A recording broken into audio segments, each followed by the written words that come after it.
اللہ کے راستے میں جو جماعتیں نکل رہی ہیں، وہ سب سے پہلی بات تو یہ ہے کہ آپس میں اللہ کے راستے میں پیدل چلنے کے فضائل کو خوب آپس میں ایک دوسرے کو سنایا کرو، تاکہ پیدل چلنے کا معمول سواری پر ہمیشہ غالب رہے. پیدل چلنے کا معمول اس راستے میں سواری پر غالب رہے. میں کچھ کہنا چاہ رہا ہوں، تم میری بات کی طرف متوجہ نہیں ہو. اس راستے پیدل چلنے کے فضائل اتنا آپس میں بیان کیجو کہ عالمی سطح پر ہماری جماعتوں کی نقل و حرکت پیدل سواری پر غالب رہے.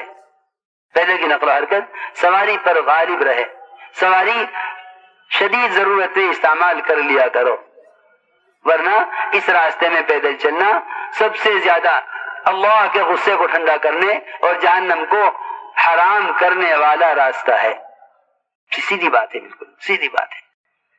آپ نے صاف فرما دیا کہ اللہ کے راستے میں پیدل چلنا جہنم کی آگ کو حرام کر دیتا ہے.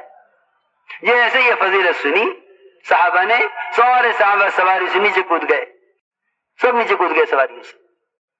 صحابہ فرماتے ہیں اس دن سے زیادہ پیدل چلنے والے صحابہ کبھی نہیں دیکھے گئے. اس لیے جہاں تک ہو سکے پیدل چلنا، پیدل چلنے کے فضائل خوب بیان کرنا. ہمارے ایسا فرماتے تھے جہاں جہاں سے میری جماعتیں پیدل گزر جائیں گی، اللہ تعالی وہاں اسلامی نظام اور اسلامی معاشرہ قائم فرما دیں گے. جہاں جہاں سے میری جماعتیں پیدل گزر جائیں گی، یہ ضروری بات ہے. اس طرح ہمیں جہاں تک ہو سکے پیدل چلنے کی کوشش کرنی ہے، کیونکہ اس میں کوئی شک نہیں کہ اللہ کے راستے کا پیدل چلنے سے جو غبار اڑتا ہے، اللہ کے راستے کا وہ غبار جو پیدل چلنے سے اڑتا ہے، وہ جنت میں جنتیوں کے حسن کو بڑھانے کے لیے بطور پاؤڈر کے استعمال کیا جائے گا. یہ تو حج صاحب نے سب نقل کیا ہوا ہے، پڑھتے نہیں ہے نا، یہ خبر ہی نہیں ہے. حج صاحب نے نقل کیا کہ یہ جنت کا وہ پاؤڈر ہے جو جنتیوں کے جنت حسن کو بڑھانے کے لیے پاؤڈر کی جگہ استعمال کیا جائے گا. اس لیے میرے دوست عزیزوں، جہنم کا دھواں، اللہ کے راستے کا غبار، یہ ایک پیٹ میں، ایک ناک میں، نتنے میں جمع نہیں ہو سکتے. پکی بات ہے. منتخب کی تعلیم پر فضائل کے ساتھ ساتھ اس لیے اہمیت دیتا ہوں تاکہ اس راستے کے امت میں جتنے فضائل اس راستے کے ہیں وہ امت میں اس طرح عام ہو جائیں جس طرح دور صحابہ میں عام تھے. یہ ہے اصل مقصد. رہا یہ اشکال کرنا کہ جی یہ تو قتال کے فضائل ہے، یہ تو بہت ناسمجھی کی بات ہے، بہت ناسمجھی کی بات ہے. وہ تو ایک عارض تھا جو اکثر خروج پیش نہیں آیا. خروج کے فضائل اپنی جگہ ہیں اور وہ خروج کے فضائل قیامت تک کے لیے ہیں. خروج کے فضائل قیامت تک کے لیے ہیں، کیونکہ یہ سارے فضائل جوہد کے ہیں. یہ سارے فضائل جوہد کے ہیں. جوہد مقصود بھی ذات ہے، جوہد مقصود بھی ذات ہے. جو چیز مقصود بھی ذات ہے وہ عارض پر محمول نہیں ہو سکتی. بس خوب اچھی طرح سمجھ لو. اس لیے میں نے عرض کیا کہ بھئی جہاں تک ہو سکے پیدل چلنا اور امیر کی اطاعت کے ساتھ چلو. ہر جماعت کا ایک ذمہ دار ہونا چاہیے. ذمہ دار کو چاہیے جماعت کو لے کر چلے. ذمہ دار کو چاہیے جماعت کو لے کر چلے. لے کر چلنے کا مطلب یہ ہے کہ جماعتوں سے پوچھتا رہے، ساتھیوں سے پوچھتا رہے، اور ساتھیوں کو چاہیے کہ اپنے ذمہ دار کو رائے دیتے رہیں. جس بات میں ذمہ دار ساتھی سے اتفاق نہ کرے، ساتھی ذمہ دار کو چھوڑ نہ دے. جس باتوں میں ساتھی ذمہ دار سے اتفاق نہ کرے، ذمہ دار ساتھیوں کو چھوڑ نہ دے. ساتھیوں کو چاہیے اپنی رائے پیش کر دیں. ذمہ دار کو چاہیے جو اللہ دل میں ڈالے اس کا فیصلہ کرے، خود بھی اس پر جمے، ساتھیوں کو بھی اس پر جمائے. اس طرح ہمیں اطاعت اجتماعیت کے ساتھ چلنا ہے. جہاں کا جماعتوں کا رخ بنے، ہماری جماعتیں وہاں اس رخ پر ضرور جائیں، اپنی مرضی سے رخ پر تبدیل نہ کر دیں. اس لیے کہ جس رخ کا تقاضا دے دیا گیا، اللہ کی مدد اسی رخ پر جانے میں ہے. یہ ہمیں صحابہ کے قصوں میں ملتا ہے. بعد میں تبا ایسے رخ پر جماعتیں روانہ کی گئی صحابہ کی کہ جہاں نکلنے کے بعد معلوم ہوا یہ حالات ہیں، لیکن جس طرف قدم اٹھ جایا کرتا تھا اللہ تعالیٰ کی نصرت اور مدد اس طرف آ جایا کرتی تھی. کسی جماعت کے رخ کو بدلا نہیں جاتا تھا حالات کی وجہ سے، کیونکہ حالات رخ کے بدلنے سے حالات نہیں بدلیں گے، بلکہ رخ پر چلنے سے حالات بدلیں گے. اس طرح ہمیں اللہ کے راستے میں جہاں ہمارا رخ بنا ہے وہاں جا کر محنت کریں، راستوں میں سیکھتے سکھلاتے چلیں، افرائی دعوت خوب دیا کرو۔ حضور اکرم صلی اللہ علیہ وسلم نے سفر ہجرت میں ڈاکوؤں کو بھی راستے میں چلتے ہوئے دعوت دی ہے، وہ دونوں اسلام میں داخل ہوئے۔ یہ نہیں فرمایا کہ ان سے کیا بات کرنی ہے، کہ کس بات کے قابل ہوں گے، ان دونوں نے اسلام قبول کیا۔ آپ نے دعوت دے کر مدینہ آنے کی دعوت دی، یہ نہیں فرمایا کہ تمہیں دین کی دعوت پہنچ گئی، اپنے علاقے میں کام کیجو، نہیں، یہ بھی سن لو اچھی طرح کان کھول کے۔ آپ سفر میں دعوت دیتے تھے تو فرماتے تھے مدینے آؤ ہمارے پاس۔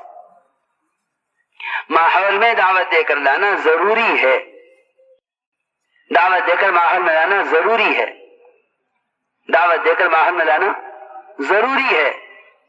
میں عرض کرتا ہوں، بھیڑیے نے جنگل میں چرواہے کو دعوت دی، بھیڑیے نے جنگل میں چرواہے کو دعوت دی، یہ نکالے بھائی یہ کلمہ ہے، یہ نماز ہے، یہ اعمال کر لے، بکری چرا، یہاں کو نہ سنبھال لے اور اپنا اللہ اللہ کر، بکری کو دودھ پی اور نہیں گزار، نہیں، یہ سمت کا کام ہی نہیں تھا۔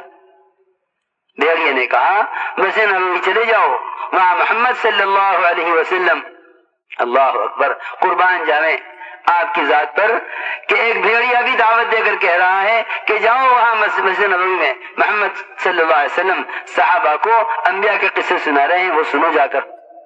بھیڑیا دعوت دے کر مدینے سے دور کہیں جنگل میں وہاں سے چرواہے کو مدینے بھیج رہا، سوچو تو صحیح۔ اس لیے عرض کر رہا جہاں جہاں جماعتیں آپ کی جائیں وہاں والوں کو تیار کر کے کام کے ماحول کی طرف بھیجو۔ مولانا علی صاحب کتنی تاکید سے فرماتے، دلی، دوابہ، میوات، یہ دعوت کے مدرسے ہیں، سارے عالم کو یہاں سے گزارنا چاہتے تھے، تمہارے تو صوبے بھی سوچ رہے ہیں کہ یہاں سے گزرے نہ گزرے۔ مولانا علی صاحب اس زمانے میں چاہتے تھے کہ جماعتیں بن کر ماحول میں آویں۔ اس لیے میں تاکید سے عرض کر رہا جہاں جاؤ ملاقاتیں کرو، تشکیلیں کرو، ماحول کی طرف بھیجو۔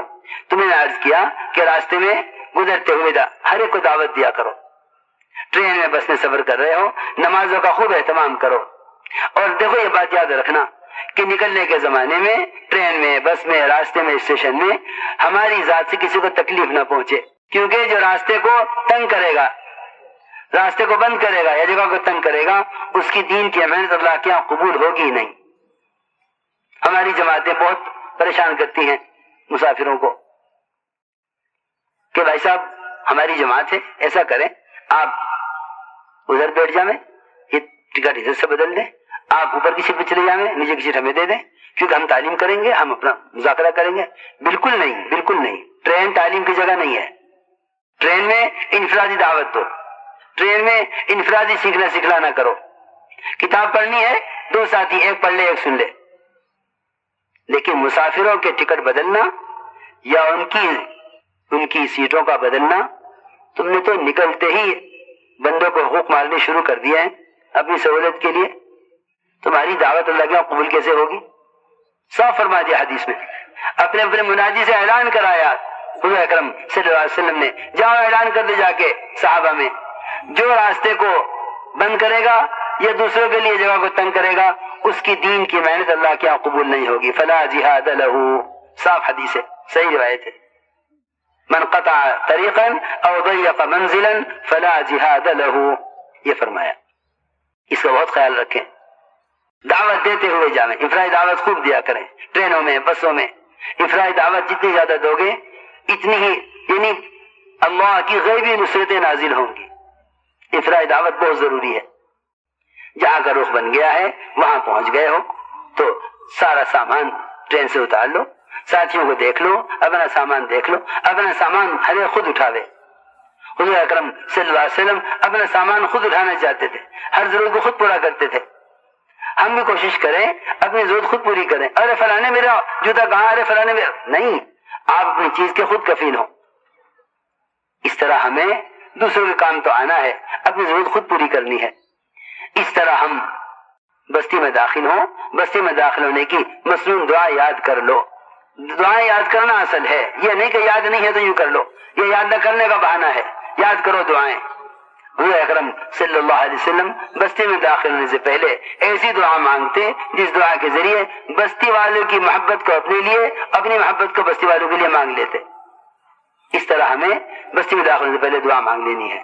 پھر مسجد سے ہم ابتدا کریں، مسجد میں داخل ہو سنت طریقے سے، ایک طرف سامان قرینے سے رکھے، مقامی لوگوں کو ضرور ساتھ لیں مشورے میں، ان کو ساتھ لیے بغیر تم مہاجر ہی مہاجر ہو، انصار تمہارے ساتھ نہیں ہیں، ان کو ساتھ لیے بغیر کام نہ ہوگا۔ تم یہ سوچو گے یہاں تو کام کی کوئی شکل ہی نہیں ہے، میری محنت کی کیا بتاؤں، تم جا کے یہ پوچھو گے چلے چائے میں لگانے والے ساتھیاں ہیں، اگر وہ ہیں تب تو بھائی انہیں ساتھ لے جاوے، وہ نہیں ہے تو پھر کسے ساتھ لے؟ نہیں، ایسا نہیں ہے۔ تمہیں کوئی مسلمان بھی مل جاوے اسے بھی تم ساتھ لے لو، کوئی مسلمان مل جاوے بھائی تو ہمیں رہبری کریے۔ حضور اکرم صلی اللہ علیہ وسلم نے ایسے عام آدمی کو ہمیں رہبر بنایا سفر ہجرت میں، تم کسی کو بھی ساتھ لے لو، مقامی لوگوں کو ساتھ لے کر مشورہ کرو۔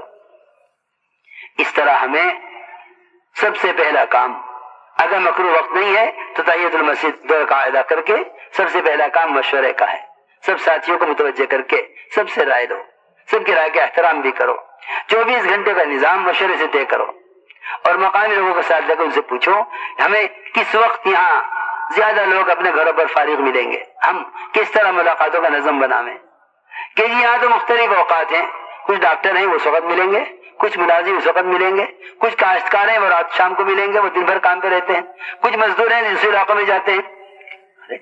تم یہ سوچو گے کہ بھئی نہیں ہماری تو ملاقات کا وقت اس وقت ہے، نہیں، ملاقات کا وقت ہر اس وقت ہے جب بھی مسلمان جہاں جس حال میں فارغ ملے۔ جتنا تم ایک مسلمان کے پاس چل کر جانے کو اہمیت دو گے اتنا ہی اللہ کا قرب زیادہ پاؤ گے۔ اچھا جی یہ تو فلاں جگہ بہت دور ہے، وہاں جانے تک تو بہت ٹائم چاہیے، نہیں، کیا ٹائم کی بات ہے؟ تو اصل میں صحابہ کی سیرت کو سامنے رکھو، حضور اکرم صلی اللہ علیہ وسلم کی ملاقاتوں کے نظام کو سامنے رکھو، ایک ایک کے پاس چل کر جاؤ، ایک ایک کے پاس چل کر جاؤ۔ کسی مسلمان کو اس اعتبار سے حقیر نہ سمجھو ایک فرد کے پاس کیا جانا، مولانا صاحب فرماتے تھے کسی کو بھی یہ سمجھ کے بات نہ کرنا فرد ہے، بلکہ ہر فرد عالم ہے۔ اگر یہ بات لے گیا تو کتنوں کی آمد کا ذریعہ بنے گا۔ ایک طفیل بن احمد دوسی 80 خاندانوں کے اسلام میں داخل ہونے کا ذریعہ بنے۔